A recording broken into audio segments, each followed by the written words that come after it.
हजरत इब्राहिम अलैहिस्सलाम ने कुल्हाड़ी से ऐसा क्या कर दिया जिसकी वजह से उन जालिमों की चीखें निकल गईं? आइए देखते हैं। ये उस वक्त की बात है जब शहर के लोग अपने सालाना त्योहार के लिए शहर से बाहर जाने वाले थे। उन्होंने हजरत इब्राहिम अलैहिस्सलाम को भी चलने को कहा।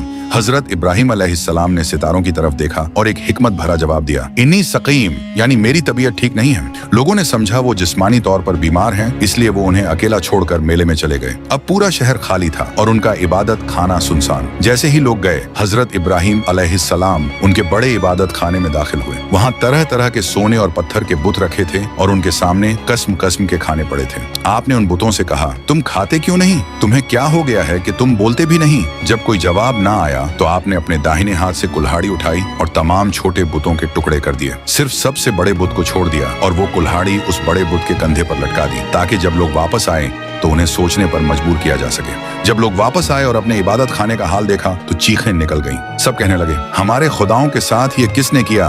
वो जरूर कोई बड़ा जालिम होगा। कुछ लोगों ने कहा, हमने एक नौजवान को इन बुतों का तज़किरा बुराई के साथ करते सुना था, जिसे इब्राहिम कहते हैं। उन्होंने गुस्से में हजरत इब्राहिम अलैहिस्सलाम को भारी महफिल में बुलाया और पूछा, ए इब्राहिम, क्या तुमने हमारे खुदाओं के साथ ये किया है? यहाँ हजरत इब्राहिम अलैहिस्सलाम ने वो तारीखी जुमला कहा जिसने उनकी बोलती बंद कर दी। आपने बड़े बुत की तरफ इशारा किया जिसके कंधे पर कुल्हाड़ी थी और कहा, बल्कि इनके इस बड़े सरदार ने ये किया है, इन्हीं से पूछ लो अगर ये बोल सकते हैं। फिर वो उल्टे मुंह पलट गए और कहने लगे, तुम तो खूब जानते हो कि ये बोलते नहीं हैं।